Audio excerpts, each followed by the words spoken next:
ಸ್ನೇಹಿತರೆ, ಕಳೆದ ಒಂದು ವಿಡಿಯೋದಲ್ಲಿ ನುಡಿ 6.5 ಅದನ್ನು ಹೇಗೆ ಡೌನ್ಲೋಡ್ ಮಾಡಬೇಕು, ಹೇಗೆ ಇನ್ಸ್ಟಾಲ್ ಮಾಡಬೇಕು ಅಂತ ನೋಡಿದ್ವಿ. ಮತ್ತು ಅದೇ ಜೊತೆಗೆ ಹೇಗೆ ಅದನ್ನು ರನ್ ಮಾಡಬೇಕು, ಇಲ್ಲಿ ಲ್ಯಾಂಗ್ವೇಜನ್ನು ಸೆಲೆಕ್ಟ್ ಮಾಡ್ಕೊಳ್ಳೋದು ಹೇಗೆ ಅಂತ ನೋಡಿದ್ವಿ. ಸೊ ಇದು ಮಲ್ಟಿ ಲ್ಯಾಂಗ್ವೇಜ್ ಅಂದರೆ ಬಹುಭಾಷಾ ನುಡಿ 6.5 ಇದೆ. ಇದರಲ್ಲಿ ಇಷ್ಟೊಂದು ಒಂದು ಲ್ಯಾಂಗ್ವೇಜನ್ನು ನಾವು ಟೈಪ್ ಮಾಡಬಹುದು.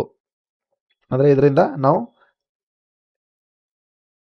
ಭಾರತದ ಅಧಿಕೃತವಾದಂಥ ಭಾಷೆಗಳಲ್ಲಿ ಇಷ್ಟು ಭಾಷೆಗಳು ಬರ್ತವೆ. ಆ ಭಾಷೆಗಳಲ್ಲಿ ಯಾವ ಭಾಷೆ ಬೇಕಾದರೂ ಇಲ್ಲಿ ನಾವು ನುಡಿಯಲ್ಲೇ ಟೈಪ್ ಮಾಡಬಹುದು. ಸೊ ಇವತ್ತು ಈ MS ಪವರ್ ಪಾಯಿಂಟಲ್ಲಿ ಅದನ್ನು ಹೇಗೆ ಟೈಪ್ ಮಾಡೋದು, ನುಡಿನ ಹೇಗೆ ಕಡೆ ನಾವು ರನ್ ಮಾಡೋದು ಇದರಲ್ಲಿ ಅಂತ ನೀವು ಕೇಳ್ಬೋದು. ಇವಾಗ ಇಲ್ಲಿ ನಿಮಗೆ ಇಲ್ಲಿ ಕಾಣಿಸ್ತಿರ್ಬೋದು ಈ ಫಾಂಟ್ ಸೆಕ್ಷನ್ ಏನಿದೆಯಲ್ಲ, ಈ MS ಪವರ್ ಪಾಯಿಂಟ್ ಬಗ್ಗೆನೇ MS ವರ್ಡ್ ಬಗ್ಗೆ ಸಂಪೂರ್ಣವಾದಂತಹ ವಿಡಿಯೋಗಳು ನಿಮಗೆ ಪ್ಲೇಲಿಸ್ಟಲ್ಲಿ ಸಿಗ್ತವೆ. ಸೊ ಇಲ್ಲಿ ಫಾಂಟ್ ರಿಬ್ಬನಲ್ಲಿ ಬಂದುಬಿಟ್ಟು ನಾವು ಇಲ್ಲಿ ಸೆಲೆಕ್ಟ್ ಮಾಡ್ಕೋಬೇಕು. ಯಾವುದು ಇಲ್ಲಿ ಇಷ್ಟೊಂದು ನಮಗೆ ಫಾಂಟ್ಗಳು ನೋಡೋಕೆ ಸಿಗ್ತವೆ. ಸೊ ನಮಗೆ ಇಲ್ಲಿ ಬೇಕಾಗಿರೋದು ನುಡಿ ಇಲ್ಲಿ ಕಾಣಿಸ್ತಾ ಇದೆಯಲ್ಲ, ಇವೆಲ್ಲವೂ ಕೂಡ ನುಡಿ ಸಾಫ್ಟ್ವೇರ್ನ ಒಂದು ಅಕ್ಷರಗಳು. ಸೊ ಇಲ್ಲಿ ನಮ್ಗೆ ಯಾವ್ದು ಬೇಕು ಅದನ್ನು ಇಲ್ಲಿ ಸೆಲೆಕ್ಟ್ ಮಾಡ್ಕೊಳ್ಳೋಣ. ನೋಡಿ ಒಣಜು 1.01 ಈ ಏನಿದೆಯಲ್ಲ, ನೀವು ಇದನ್ನು ಸೆಲೆಕ್ಟ್ ಮಾಡ್ಕೋಬೋದು. ನೋಡಿ ಇವಾಗ ಬರಿತಾ ಹೋದರೆ ಅಕ್ಷರಗಳನ್ನ ಸ್ವಲ್ಪ ಸೈಜ್ ಜಾಸ್ತಿ ಮಾಡೋಣ. ನೋಡಿ KNFNW ಕನ್ನಡ. ಸೊ ಇದನ್ನು ನೀವು ಬರಿಬೇಕಂತಂದರೆ ಇಂಗ್ಲೀಷಲ್ಲಿ KNFNW ಟೈಪ್ ಮಾಡಬೇಕು. ನೋಡಿ ಸ್ನೇಹಿತರೆ, KNFNW ಟೈಪ್ ಮಾಡಿದ್ರೆ ಕನ್ನಡ ಅಂತ ಟೈಪ್ ಆಗುತ್ತೆ.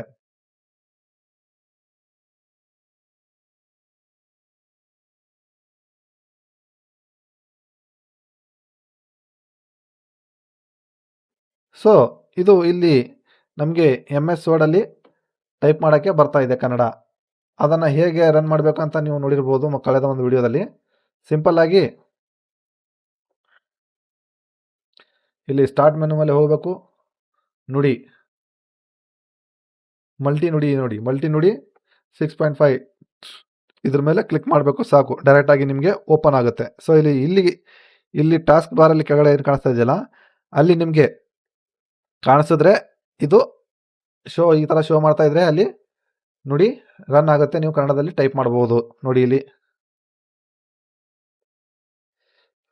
ಇವಾಗ ಕನ್ನಡ ಅಂತ ಬರ್ತಿದೀವಾ, ಇದಕ್ಕೆ ಇಂಗ್ಲೀಷಲ್ಲಿ KNFNW ಇದನ್ನು ಟೈಪ್ ಮಾಡಿದ್ರೆ ಕನ್ನಡ ಅಂತ ಟೈಪ್ ಆಗುತ್ತೆ.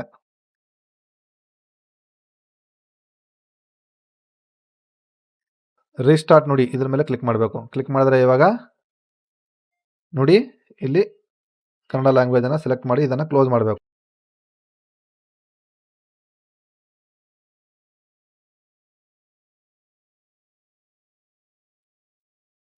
ಇಲ್ಲಿ ಒಣಜು ಇದೆಯಲ್ಲ, ಇದನ್ನು ಸೆಲೆಕ್ಟ್ ಮಾಡ್ಕೋಬೇಕು.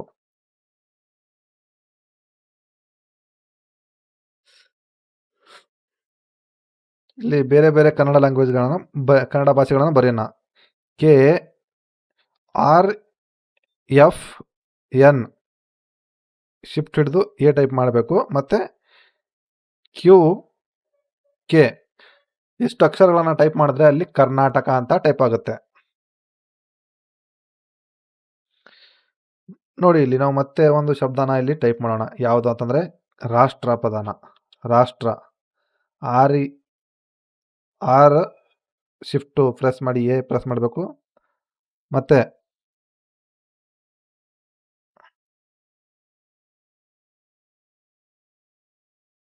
ಇದು ರಾಷ್ಟ್ರ.